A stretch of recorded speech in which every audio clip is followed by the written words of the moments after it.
infidelity. Hi, my name is Meka Paddy. Welcome to Kapadi Life Coach. In today's video, I am going to shed more light around the issue of an affair. Yesterday, I was talking about why people has an affair, why people get into committing infidelity.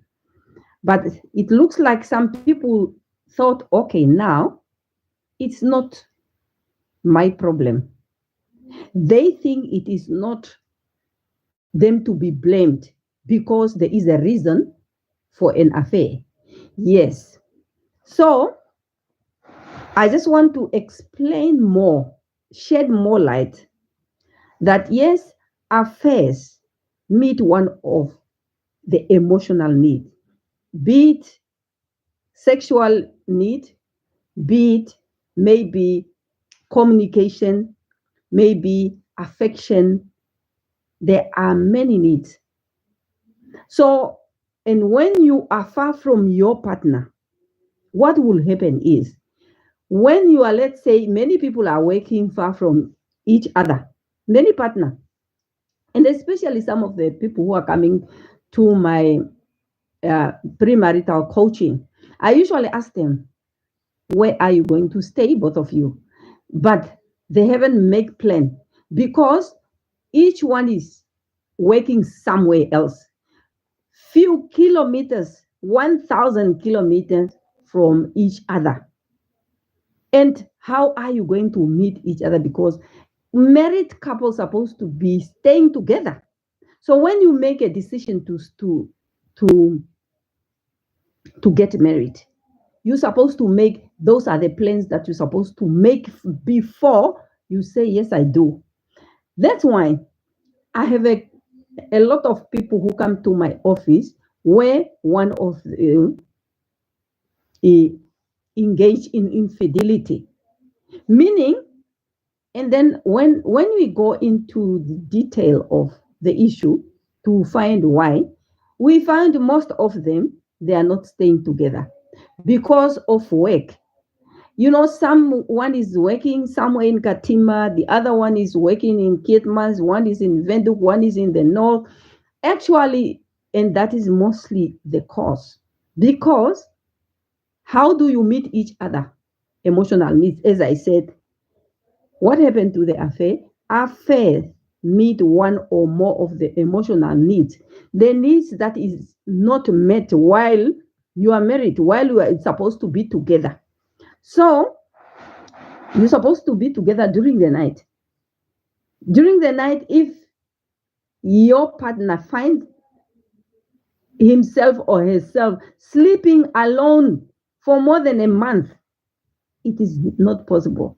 So sometimes we say, no, people are not anti-religious and whatever. But the practical part is that, are you staying together? How can a person, you hold on, you really hold on for some time, but it cannot, if you are not staying together, make an arrangement to say per month, maybe if it's 1 month. So how do you travel to visit each other? So that the whole reason of visit each other is to meet each other's emotional needs. How do you meet your needs? If you stay 2 months, 3 months, 4 months without even staying together, and when you find that no, this one has a partner, then it's a problem. So the problem still come back to you. You are still responsible for your own marriage. You don't blame it to your partner. You don't blame your partner to say, yeah, for your infidelity. If you are the one who commit infidelity, it is your responsibility. It's not your partner's responsibility. So I want you to underline that it is still your responsibility because nobody pushes you in the hands of someone else. So take that responsibility. Because when you say, yes, I do, what did you do? You promise. You promise because you have vowed. You vow to say you are going to stay with, to be faithful to each other. And now you break that vow. If you break the vow and enter into infidelity, take it as your responsibility. And as I was already said, the issue of infidelity is something which is so painful. It's a very, very, very painful experience. Now, the author of the book, Surviving the Affair, Dr. Willard Haley, that's exactly where I take most of when I talk about the affairs, surviving the affairs, how to overcome the affairs. So he stressed that on the scale of other sources of suffering in life, infidelity top the list. What does that mean?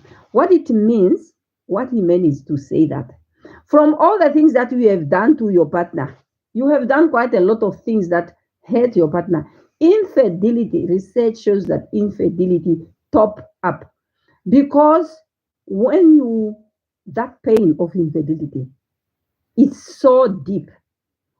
Some of the wounds are deep, but that one is the deepest from all the others. Some people even talk about that it is more deeper than even when I lost my child. Can you see? You lost your child, but that pain is not so severe like the issue of infidelity. So you can see it's such a damaging, very, very painful, deep rooted experience. So it's better to avoid it. Don't get in there because it also takes time to heal. If a wound is so deep, is the trauma is so deep because once the head that head will cause trauma. Once the trauma is so deep rooted, it's so deep, it takes also time to heal. So the issue of an affair, I have also seen some people, they will come to my office and then one of the partner who has committed the affair, committed infidelity, would always say, no, I don't know why my partner doesn't want to forgive me. It has happened long time ago, but every time I have done something, she kept on repeating it. I always tell them to say it means you haven't apologized.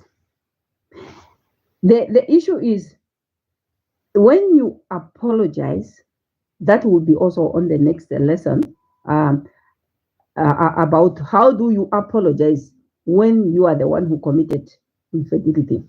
So when you apologize, if your partner doesn't feel the sincerity of your apology, it's just so that your goal is just you want to apologize so that you move on. You are not really apologize with your heart. We are apologizing. You are apologizing only with your mouth. It's like a bypass, so that just forget about it. That is not the issue. And I always say, turn the ball. Turn the ball. If you turn the ball, and when you turn the ball to say, what if I'm the one who is hurting? What if it's my partner who is committing this offense that I have committed? How do I feel? That is the empathetic part. Put yourself in the shoes of your partner to find out how does it feel to be cheated. It's a very painful one. Don't now go and then think, no, since Mekapadi said there was a reason. You have heard Mekapadi. That's why I don't want you to misquote you to say there is a reason. Yes, there is a reason.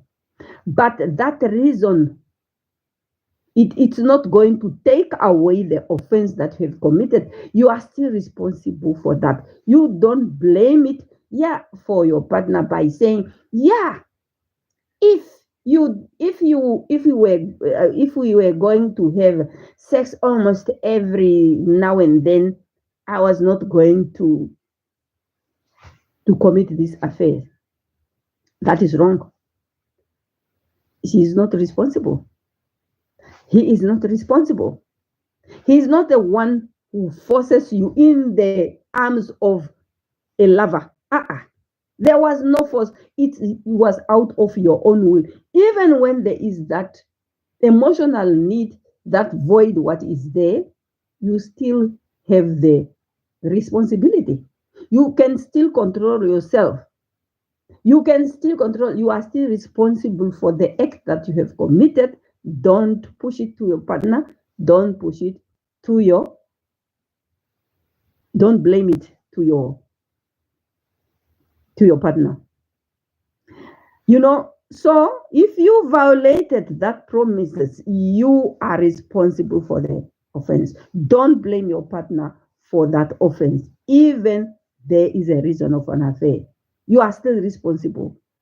What you have done, you have to empathize with your partner. You have to apologize 100 times, but sincere. The sincere apology, not a bypass. Not so that, let's not talk about it. So I'm going to also, in one of the video, I'm also going to explain how do you apologize, and how the person who is hurt by these affairs, how do you behave, so that you know exactly if you want to repair your marriage, you want to continue your relationship even after the affair. Yesterday I said there's still room for reconciliation, because looking at the affair, don't look at it as the end of the tunnel. Look at it as a learning opportunity that teaches you that something is missing in your relationship. If you take it in that way, then even with the affair, you can still recover, you can still repair, you can have a very good relationship that you were looking for, because now you are directed all the energy into your relationship, so that what you do to prevent future affairs. I hope this video shed light to the person who really asked that must I again explain more about these affairs, because it looks like some people misunderstood to say there is a reason, so there is nothing wrong with an affair. No, as I explain again, you are still responsible. It is a painful, yes, it is painful. So if you like this video, please share, please subscribe, and please like. And then when I do the video like this, you get the notification. You are the first one, and you are not able even to miss any one of my video. So thank you for listening, and I love you all, and bye.